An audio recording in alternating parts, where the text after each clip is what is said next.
Now, the BBC licence fee, I've objected to it for years and years and years. I do genuinely believe that much of the news output from the BBC is biased. I was infuriated Saturday week back by Nick Robinson on the Today programme, giving a little talk about me, saying one or two things that I felt to be completely untrue.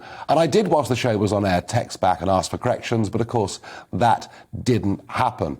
However, globally, the BBC is part of our soft power.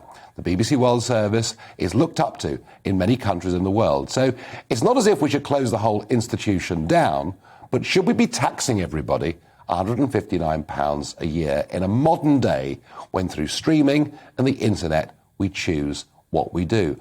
I don't think so. But joining me to discuss this after what Nadine Dorries said at the weekend, and remember, it's a 2-year freeze on the amount you pay, and 2027 will end the current funding model. Gill Hind is Director of TV at Enders Analysis and previously Operations Director at Freeview. Gill, good evening. Good evening. So it really is outrageous, isn't it? You know, we effectively tax everybody in this country to pay bloated salaries to a BBC model that's out of date with the modern world.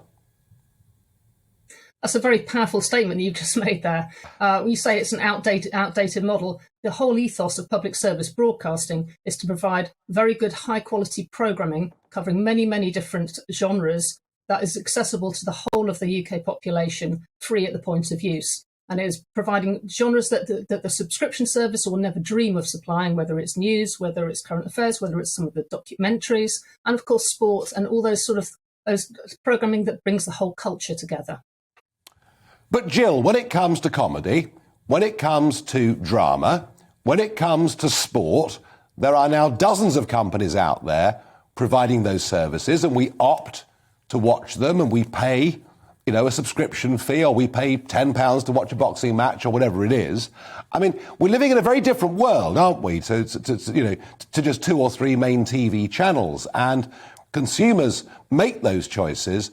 There is a younger generation out there, you know, perhaps the under-30s, the vast majority of them, who frankly hardly ever watch the BBC, and yet, if they've got a TV in their house and they haven't paid the 159 quid, they will get hounded and frankly still treated as if they're criminals.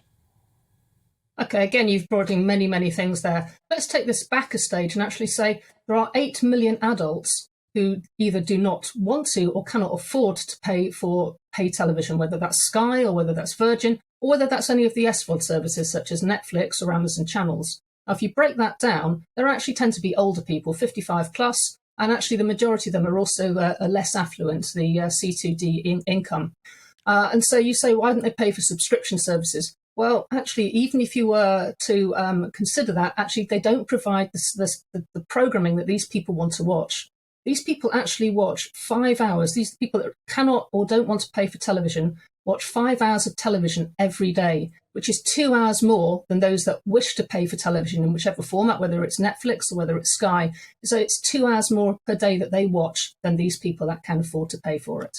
No, but they can watch GBNews for free. They can watch Sky for free. They can watch ITV for free. They can't. They can't watch Sky for free. They can watch GBNews for free on Freeview. You're right. As you mentioned, I was operations director there. Sky News. They can watch some programming.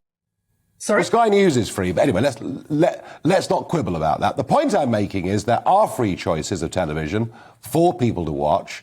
And I just wonder, Gill, as I say, I think with drama, I think with comedy, those things can be provided virtually anywhere. I think the same goes for sport. I get your point about those who are less well off, although frankly, the BBC doesn't have much sport these days, really.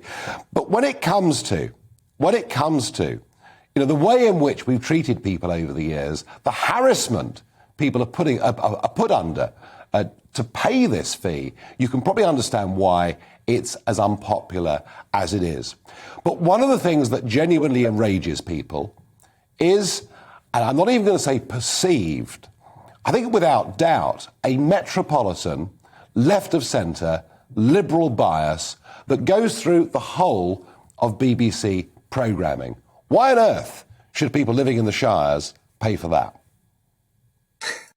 again, you're making very sweeping statements there, and you've brought up many things. When you talk about whether the BBC is impartial or not, actually, Ofcom, who regulates the broadcasting sector, actually, when they've come out with some reports, sorry? Sort of. I mean, up until a couple of years ago, the BBC were self-regulating, weren't they? You're right, but if you look at the Ofcom research, that actually 58% of adults have a positive impression of the BBC. It came out during the whole of the COVID crisis, of course, which we're not over yet, that the BBC was the most trusted source of news of any media channel whatsoever. So people do appreciate the BBC, and they do watch it. You're also talking about subscription versus whether we should pay for a subscription, and people get harassed, for supposedly not paying their license fee. Well, I noted Nadine Dorris in a tweet that she put out this weekend where she talked about actually we're going to freeze the license fee, and it's the very last one. She also talked about bailiffs coming around hassling people. That does not happen. It is a criminal offence, so bailiffs are not allowed around to someone's house and sort of harass, as you so call it. So there's a lot of things are pointed out that are wrong about the BBC and the licence fee and how that money is collected. And it's like yourself, you've just pointed it out. You're incorrect in that point. It's not the bailiffs that can come round, and if there's a fee, if you're not paying that and it goes to a civil court, then actually your fee that the fine that you may pay, if you have to pay one, is actually related to your income as well. Well, I didn't make the bailiff point. What I would say to you is the fact that 40% of the population don't think the BBC is a reliable source of news actually of itself should ring, I think, huge alarm bells. But Jill, finally, this round ends in 2027. Are you saying that it makes sense to continue with this model into the 2030s? What I'm saying is that we've got time to look and see what the best model is. It may be a license fee, it may be some sort of apathetic tax, such as they have in Germany. But when we're talking about things of subscription, which you've been discussing, actually having a subscription BBC is very difficult technically. You mentioned that you're on free-to-air, on Freeview. If you're to have a subscription BBC, you'd need to put conditional access in every single television in the UK. That's the equivalent of going through yet again another digital switchover. So everyone would have to buy a new piece of equipment, or alternatively, the government would have to fund that. That's really not going to happen. And if you go back to digital switchover, when we went from 5 channels to 30, 50, 70, depending where you're looking at that, then actually there was a reason for people to do that. They'd go out and get extra choice. So they were willing to pay that. And also the TVs that we used to have prior to that were very, very large. If you remember, they used to sit sort of they used to sit well away from your wall because they were so bad. They went back so far. We've now got nice small TVs. So people were willing to fund that. They're not going to do that. It also costs the government £500 million to do that switchover. You're also forgetting about the BBC Radio. You're forgetting about BBC Radio. You can't make that subscription. No, that would be very difficult. I agree with that. Although I have to say the amount of bandwidth they've got makes it very, very difficult for some of their commercial competitors. Jill, come back and talk to us again. This debate will run and run over the course of the next few years. Of that, I've got no doubt.